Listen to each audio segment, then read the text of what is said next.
Next guest is a young comedian who's making his very first appearance on The Tonight Show. He's originally from New York City. Would you welcome him, please? Jerry Seinfeld. Jerry?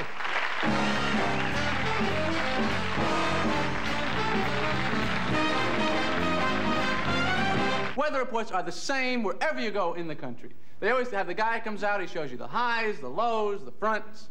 Then they show you the satellite photo. This is real helpful. A photograph of the Earth from 10,000 miles away. Can you tell if you should take a sweater or not from that shot? I have no idea. If I really need to know the weather, I watch Romper Room. The kiddie show. They lay it on the line. If the little Willie guy on the wall gets a raincoat, I know what's happening.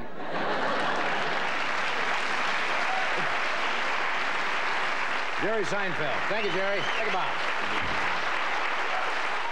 It was May 6, 1981, first time on The Tonight Show, and Johnny Carson gave him the OK sign, which is the ultimate for any comedian in those days. And Jerry feels to this day that appearance was the most important and most significant in his career. I saw Jerry for the first time at the Comedy Store in Hollywood.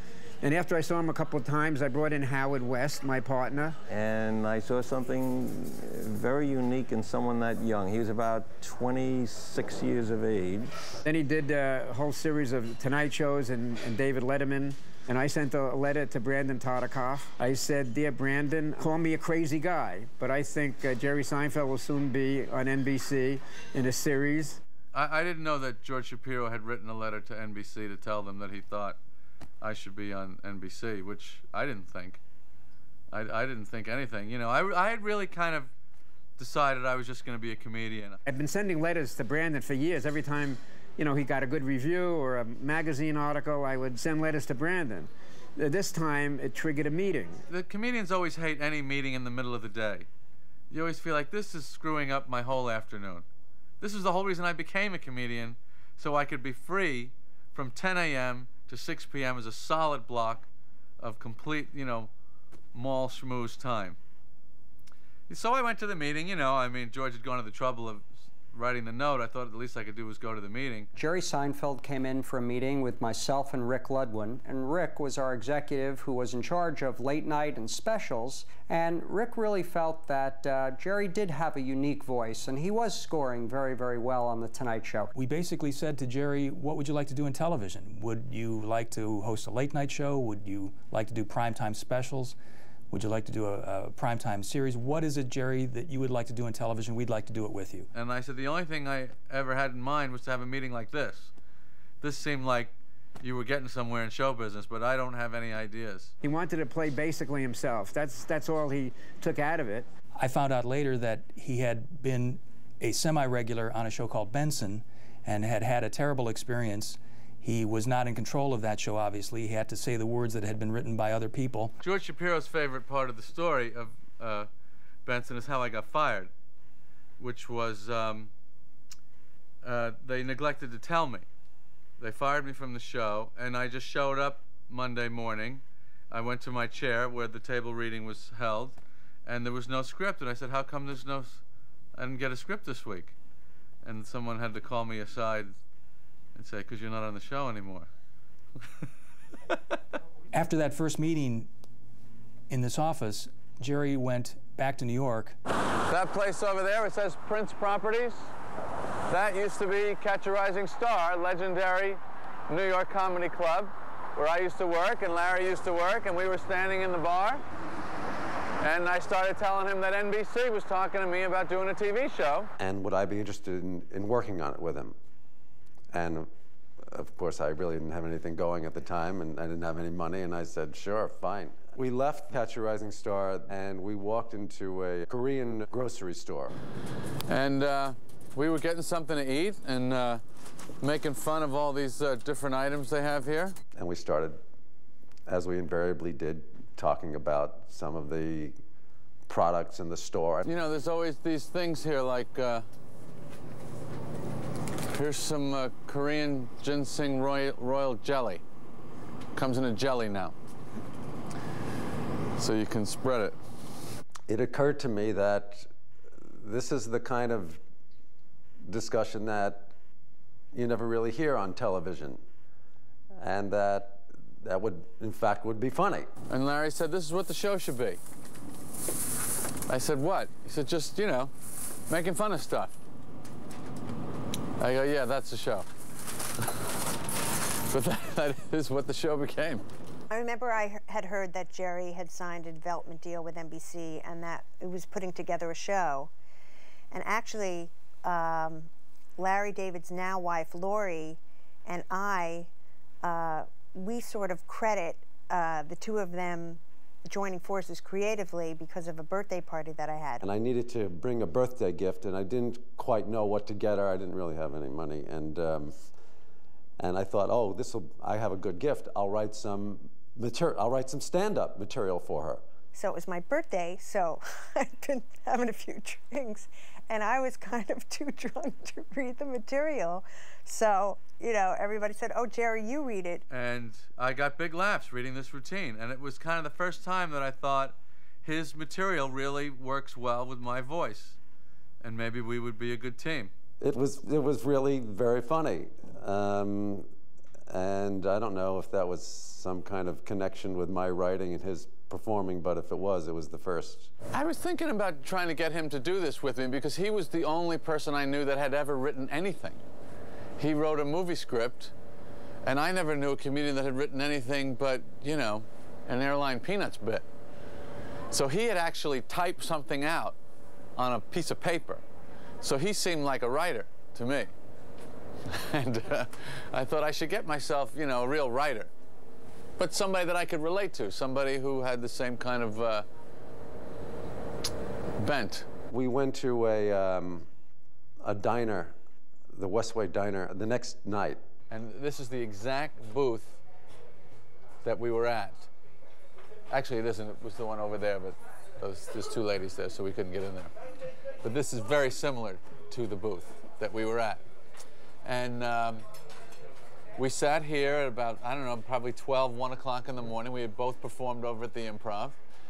And trying to figure out, well, what could this show be where it's just, you know, nonsense and idiotic conversations. It was going to be about how a comedian gets his material. It was going to be a 90-minute special that was going to fill in for Saturday Night Live one weekend, one Saturday night when they were off. We would follow Jerry around with one camera, not 3 cameras. Because it's a special after all. We're going to follow him around with one camera throughout a day or a couple of days or a week or whatever, and see what this comedian, Jerry Seinfeld, experienced during that week, and how what he experienced would eventually be formed into some stand-up material. And then at the end of the show, we would see him go on and do the material, and that was really what the show was. That was that initial special. And I just didn't think that you could sustain that for 90 minutes. I thought maybe you could do it for 30 minutes. And that's how it became a TV series. It was going to be a special all the way, but I just didn't think we could last 90 minutes. So instead, we ended up making 90 hours. Once the idea shifted from a special to a pilot, then I think the George character came on, because George / me, in a way. After we got the idea of two guys talking, this was the idea. What if we had 2 guys talking? It was brilliant. Then George Shapiro suggested I meet with Rob Reiner at Castle Rock. When they had the idea of doing essentially a conversational show, which was an extension of Jerry's act. I mean, Larry and Jerry shared such a great sensibility, and what was wonderful is you had this kind of curmudgeonly, misanthropic, dyspeptic Larry David being pushed through this very accessible likable Jerry Seinfeld, even though they did share their comic sensibilities. It was a marriage made in heaven. At one point, when I asked the normal network questions like, well, who's going to be writing this with you, Jerry? Obviously, you have a strong voice, and we want that voice to be recognized. And, you know, have you thought about a strong showrunner, you know, someone who really knows what they're doing in the world of comedy television, weekly, episodic series television, a strong creator, executive producer? And he said, Larry David. And for me, it was a loud and clear, who? I started doing stand-up in New York in the late 70s. I came out to California in 1979 to do a television show called Fridays, which was sort of like a Saturday night clone show. And then no sooner was I back in New York than I got hired as a writer on Saturday Night Live. I wrote there for one season. I got one sketch on the air, which was on at 5 to 1 in the morning. Larry David had been a writer on Saturday Night Live, had, as I understand it, a rather fractious relationship with the executive producer of the show. And I quit in the middle of the season. I said, the show stinks, I'm leaving. And on the way home, I realized that I was costing myself a year to live on in salary. And my next door neighbor Kramer said, just go back and tell them that, and just pretend it never happened. And I did, and of course I used that on one of our episodes. Larry David was the ultimate comics comic. You know, the guy who went on stage and all the comics would come in the room and watch him because he was a great stand-up, but he was not the type of stand-up who embraced the audience. Ladies and gentlemen, comedy stylings of Larry David. He was about 3 minutes up there. He wasn't really getting too many laughs, and he goes, I don't need this, forget it. He threw the microphone down, called the audience a bunch of ignorant and walked off the stage. He said, F you. He said, F you people. And he left the stage. I went, wow, what an act. Well, but it was mostly on stage that I had seen him kind of, you know, lose his temper a little bit. But I figured since we're not going to be on stage, we're just going to be in a room, maybe it wouldn't be so bad. We pitched the show in much the same way that Jerry and George pitched the show to the NBC executives on the series. Jerry and I came in, and I had no experience at all. So what have you two come up with? Well, we thought about this in a variety of ways, but the basic idea is I would play myself. Go ahead. I think I can sum up the show for you with one word. Nothing. Nothing?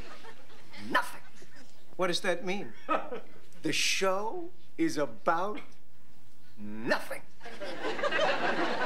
Well, it's not about nothing. No, it's about nothing. Well, maybe in philosophy, but even nothing is something.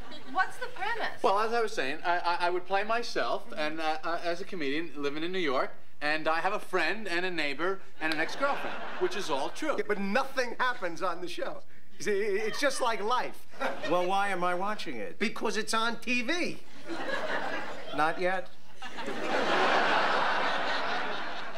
We pitched it as the one-camera show.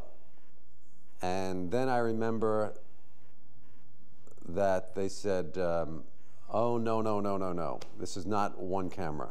This is 3 cameras. This is a 3-camera show. And I recoiled at the notion of a 3-camera show. I, for one, am not going to compromise my artistic integrity. And I'll tell you something else. This is the show, and we're not going to change it. Right? No. This is not the show. And the room kind of went quiet, and I looked over at one of the Castle Rock executives, Glenn Padnick, and his eyes were popping out of his head. I think he thought that the whole thing was going to go up in smoke right there. That was the famous meeting. If you think we're going to, if this is the idea, and if you think we're going to change it, we're not. Which nobody had even suggested changing it. But he was throwing down the meaningless gauntlet.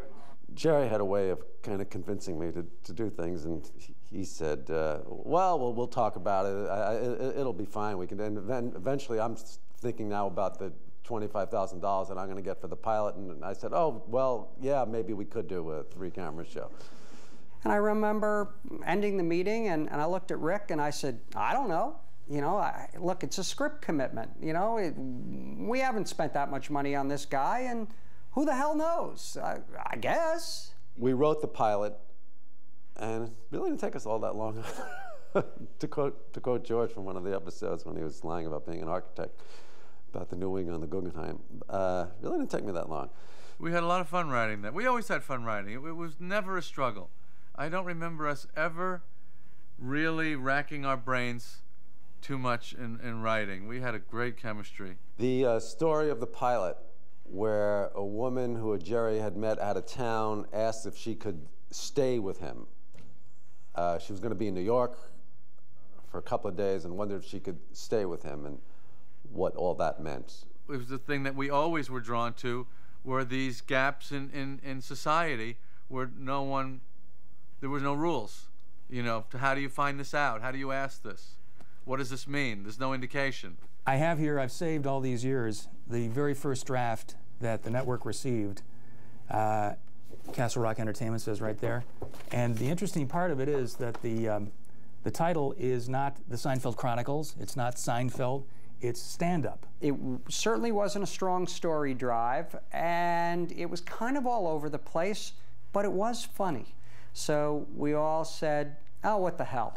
Let's try a pilot on this thing and let's see what happens. You know what? Jerry's a funny guy. They seem to have a pretty good thing going on here with Larry. God, we still need to get a good showrunner on this show. And we just said, go make it.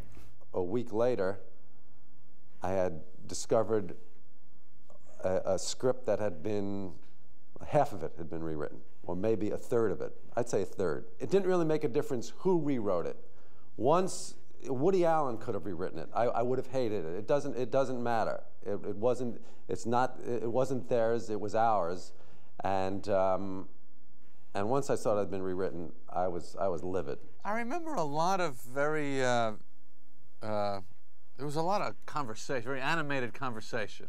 And I do remember a point, and I bet you remember this too. It was at Castle Rock, and it was a big fight. I think it was you and Andy, as it usually was, and Gilbert was there. And I could never figure out exactly what these guys were fighting about, or which side.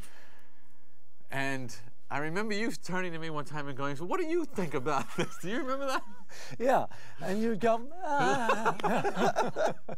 I was just determined to try and get as much of their stuff out that I could, and as much of our stuff back in.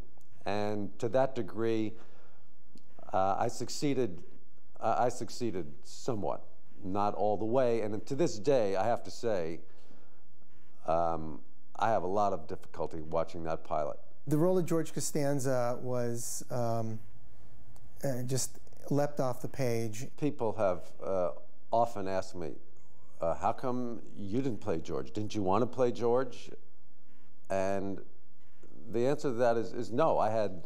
There was never a notion that I wanted to do this. All I wanted to do here was write this thing, get my money, and go back to New York. That was my only plan. There was no plan of acting or anything like that. And plus, they never would have approved of me as an actor anyway. And how could I write it and act at the same time? And I really had no interest in it at all. We never thought it should be like Larry. I mean, obviously, we wanted someone that could do the conversations the way Larry and I would do them. But we really were just looking for someone who would be a counterpoint to the type of person that I was. Someone who would just be kind of different from what I was. We started the process and saw every actor we could possibly see in Los Angeles. Nobody ever really hit it the way we thought that it needed. I had worked with Jason Alexander when I was working on the casting of the original ER. I'd gotten my hands on him, I'd have torn him to pieces. I fenced in college. Carry on. Yeah. I never met Jason Alexander. I'd seen him in a Neil Simon play, Broadway Bound. But that was a different kind of character in that play, and it was fairly dramatic, that role. I had no idea who Jason Alexander was. I don't even think I had heard of him. I didn't get a script for the Seinfeld Chronicles. They don't do that in New York. They send you sides. They send you, you know, a 3 or 4 page snippet. But Larry and I saw him on a tape, which is the worst way to ever see anyone audition. No one ever comes off well. And I read this thing, and it had no context. It was like no other pilot script I ever read. It had something to do with trying to tell Jerry that he was misreading signals that this girl was giving him. And it read very much like a Woody Allen film to me. So using that as a model, I went out and got a pair of glasses. I didn't actually wear glasses at the time. He was balding, and he was a little overweight. And he had on a pair of glasses, and he was sitting on a stool, and he had the script, and he was just reading along with the casting director, who wasn't on camera. And I did on the audition tape, a blatant Woody Allen impression. I'm going, "It's signals, Jerry, it's signals." And I said, well, that was a complete waste of time. But the second we saw him, like 2 lines out of his mouth, he went, "That's the guy." That's it. Turn it off. That's the guy. Apparently, my imitation isn't as good as I think it is, so that it wasn't quite reading to them as Woody Allen. I mean, it was just so completely obvious that he was so talented and so funny and perfect, just perfect. I flew out. I think I came to the Castle Rock offices, met Jerry, met Larry. God knows who else was in the room. We talked for a while, and I read a bit more of the stuff for them. The two of them had a great chemistry right from the beginning. They were right on the same wavelength. And you could see that this relationship was going to work. Traditionally, during the casting process, we bring 1, 2, or 3 choices of our front runners for each role into the network executive suite at NBC. And the only other guy that I remember seeing, and there may have been more, but I don't think so, the only other guy that was auditioning that day was Larry Miller. And I don't know why I knew this, but I knew that Larry and Jerry were very good friends. That's right. Larry Miller read for the George part. He was my best friend, still is. So I had nothing on it when I went into the room. I was very relaxed because I knew I'm not getting this. Jerry's best friend is going to get this. And played it in the room. Everybody laughed. They said, "Great, thanks." Larry shook my hand. Jerry shook my hand. Whoever else was there shook my hand. I got directly into a car, went right back to the airport. And I think by the time I landed back in New York, there was a call waiting that said, they want to hire you. So I can't believe you're bringing in an extra bed for a woman that wants to sleep with you. Why don't you bring in an extra guy, too? Look, it's a very awkward situation. I don't want to be presumptuous. All right. One more time. What was the exact phrasing of the request? She said she couldn't find a decent hotel room. A decent hotel room? Would it be terribly inconvenient if she stayed at my place? You can't be serious. This is New York City. There must be 11 million decent hotel rooms. What do you need, a flag? This is the signal, Jerry. This is the signal.